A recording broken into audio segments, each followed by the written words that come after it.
পরশুদিন কাজ থেকে আসার পরে রুমে ঢোকার সাথেই রুম থেকে যে বের হইলাম ইফতার টিফতার হয়ে গেল। এই টাইমে আমাদের ব্যাঙ্গালোর থানা পুলিশ আসলো, এসে আমাদের জিজ্ঞেস করলো, দেখি তোমাদের আধার কার্ড দেখাইলাম।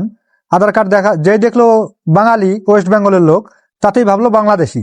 অমনি আর কোনো কথা শুনলো না আমাদের, তাতেই ওরা আমাদের জোর জবরদস্তি করে গাড়িতে উঠায় নিয়ে গেল। উঠায় নিয়ে গিয়ে প্রচন্ড প্রেসার কিট করলো, যাতে আমরা নিজেকে স্বীকার করি যে আমরা বাংলাদেশি। কিন্তু আমাদের কথা একটাই ছিল, আমরা যেহেতু ভারতবাসী নাগরিক, আমরা ভারতবাসী, আমাদের ভারতের নাগরিক, তাই আমরা ওরা যতই প্রেসার কিট করুক, যতই ভয় দেখাক, আমরা কিন্তু সেটা স্বীকার হইনি। আর স্বীকার হবই বা কেন? আমরা ইন্ডিয়ান লোক। গত 7 তারিখে মোটামুটি 7টার দিকে এইভাবে আমাদের নিয়ে যাওয়ার পরে মোটামুটি 2 দিন রাখার পরে 9 তারিখ আজকে রাত্রে ছাড়ছে, রাত্রে 12টার সময় ছেড়ে দিছে আমাদেরকে। কিন্তু ওরা অনেক চেষ্টা করছে যাতে আমরা নিজের থেকে স্বীকার হই আমরা বাংলাদেশি। এই ভিডিওটা সকল প্রবাসী ভাই বন্ধুদের জন্য।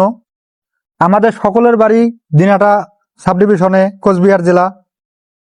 কিন্তু আমরা পরিযায়ী শ্রমিক, নিজের দেশে কোনো কাজকর্ম না থাকার কারণে ভিন রাজ্যে যাই কাজকর্ম করার জন্য।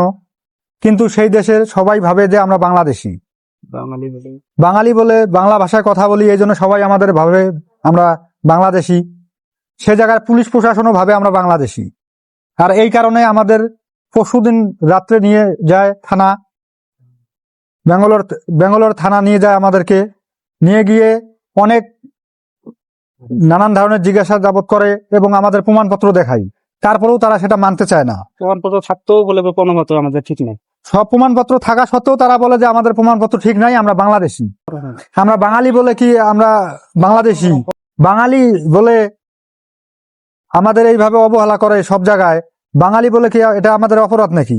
সকল ভাই বন্ধুদের কাছে অনুরোধ, এই ভিডিওটা বেশি বেশি করে শেয়ার করবেন, যাতে সবাই দেখতে পারে যে আমরা বাঙালি বলে আমাদের কিভাবে অবহেলিত করা হয়। আমাদের রাজ্যেও তো অন্য রাজ্যের থেকে অনেক লোক যায়, ব্যবসা বাণিজ্য করে খায়, কিন্তু আমাদের রাজ্যে তো সেটা করা হয় না। তাই সবার কাছেই অনুরোধ, এই ভিডিওটা যাতে বেশি করে শেয়ার করেন। অনেক হেরাফেরার পরে আমাদের ব্লক সভাপতি দীপক কুমার ভট্টাচার্য মহাশয়, দিনাটা 2 তৃণমূল কংগ্রেস ব্লক সভাপতি, তার অনুপ্রেরণায় এবং আমাদের সাহেবগঞ্জ থানার ওসি, তার যোগাযোগ মাধ্যমে আমাদের ব্যাঙ্গালোর থানা থেকে ছেড়ে দেওয়া হয় 2 দিন রাখার পরে। আমাদের এই জায়গায় কারো বাড়ি আছে কালমাটি, বামনাট 2, 3 জনের কালমাটি বাড়ি, কারো বাড়ি আছে চৌধুরীহাট জিপি, নাগরের বাড়ি। কিন্তু সবাই আমরা কোচবিহার বাসী। তারপরেও আমরা সবাই ভাবে আমরা বাংলাদেশি। তো এটা কি সারা জীবন চলবে এইভাবে? আমরা কি কোনোদিনও সম্মান পাবো না? তাই সকল ভাই বোনদের কাছে অনুরোধ, ভিডিওটা বেশি বেশি করে শেয়ার করবেন, যাতে সকলে দেখতে পারে। মুখ্যমন্ত্রীর কাছে এটা যায়। আর দিদির কাছেও এটা আমাদের অনুরোধ, যাতে এর বিরুদ্ধে কোনো একটা প্রতিবাদ করা হয়। কেন আমরা বাঙালি বলে কি আমরা কোনো জায়গায় সম্মান পাবো না?